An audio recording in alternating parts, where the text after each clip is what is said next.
Hello. What were other young men doing while Charles Taze Russell was building the Watchtower Empire? Well, Alfred Garvie, the future author of this book, Can Christ Save Society, was taking a first prize in economics at Edinburgh University. He was only 18 years old. Garvie then went into business in Glasgow for a few years, till 1885. By that time he knew German, Russian, Greek and Latin, as well as, of course, his native English, and was well on his way to his ultimate career as a congregational minister. While at Glasgow University, he also studied philosophy. You might wonder what he did with his spare time. While continuing his studies, he worked in the slums of Glasgow, doing Christian work there, where he saw up close the degradation to human character caused by the rapid industrialization of the Great Britain and the bad city planning that was inevitable, the threats to both health and sanity that such human conditions made prevail in the slums of the inner cities of the new industrial Great Britain. After completing his education for ministry, where he spent, by the way, another 3 or 4 years at Oxford in the 1890s, Garvie pastored for 10 years before taking up a professorship at New College in London. By 1933, when he wrote this book, Can Christ Save Society, Garvie was vastly inspired to think that Christianity indeed did have the answers to head off the degradation of human character caused by another 50 years of industrialized life in the north and the south of Great Britain. In the latter pages of the book, Garvie takes up the cost to human character, to the image of God that most men's lives inevitably had to suffer. He says, to compensate for this strain of monotony, that is the monotony of industrialization, it is necessary to provide varied interests and activities for the leisure hours. How many workers now seek relief and escape in not altogether helpful amusements, sensational films, betting and gambling, drinking. It's argued that many workers are too wearied for any better use of the leisure. If so, the nature and the duration of their work must fall under condemnation. Personality is being laid as a sacrifice on the altar of industry. Let me read that one again. Personality is being laid as a sacrifice on the altar of industry. But whatever may be said of the past, it's highly probable that to solve this central problem of the disproportion between production and consumption, shorter hours of labor must be introduced. If these are to be a social good and not evil, there must be more and better education of a wider cultural character, so as to secure that the leisure will not be wasted in idleness or indulgence, but in pursuits which will develop human personality, such as God wills it should become. In other words, to create, as Genesis 1 puts it, the image of God in man.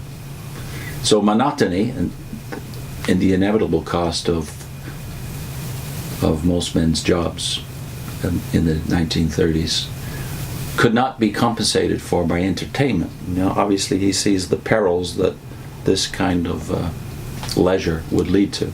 So education must go along with economic growth, according to Garvie's experience. I saw this, by the way, up close in my own father's life. My father, who was a child of the 1930s, by the time he was in his 30s and 40s and 50s, was a man who came home from work exhausted. He was paid well for what he did. His career was a plumber.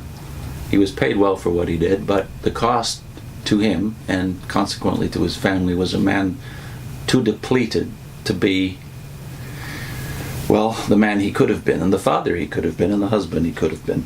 So if that was so for a man who had a decent living, how much more so it is true of those whose living is at best tenuous and live on the edge of poverty, like too many people still do across the world. Garvie concludes a vital, vigorous, common citizenship based on such an education is, from the Christian standpoint, of more importance than any exact equalization of material conditions. So for Garvie, it's more important that we solve the educational problem and the entertainment problem that's concomitant with the education lack. It's more important that we solve those problems than it is that we solve the economic problem of inequality. For the rest of his life, Alfred Garvie saw the compatibility of saving men as individuals even while saving society. Here's how he put it in 1933. During all these years, I have been preaching the gospel of Christ as the only divine Savior and Lord for mankind, for each man and all men. What to many Christian ministers even seems separate and conflicting interests have for me always been one interest, as I cannot conceive a salvation complete as Christ's is, which is not both individual and social. I felt an inward compulsion to write this book, for the burden of the Lord has been laid upon me. One of Garvie's great efforts, even during the First World War, was to defend conscientious objectors in the midst of course, war propaganda. After the war, he wrote and spoke vigorously on subjects of ecumenism and international peace, trying to bring both churches and nations together to discuss their differences. All the time, he served on various other institutional boards, including as principal of New College in London.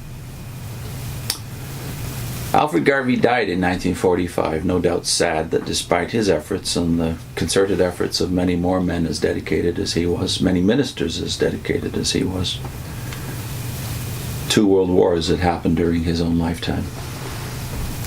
But his example, even if most men were not listening, he knew, and we should know too, that changing one man at a time, even while trying to change society, is not a waste.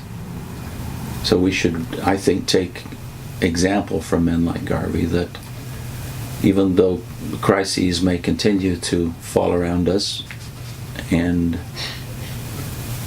society may in fact continue to deteriorate, there is hope as long as we can change what we can change. We have done our best, and we will hear on that last day, "Well done, good and faithful slave."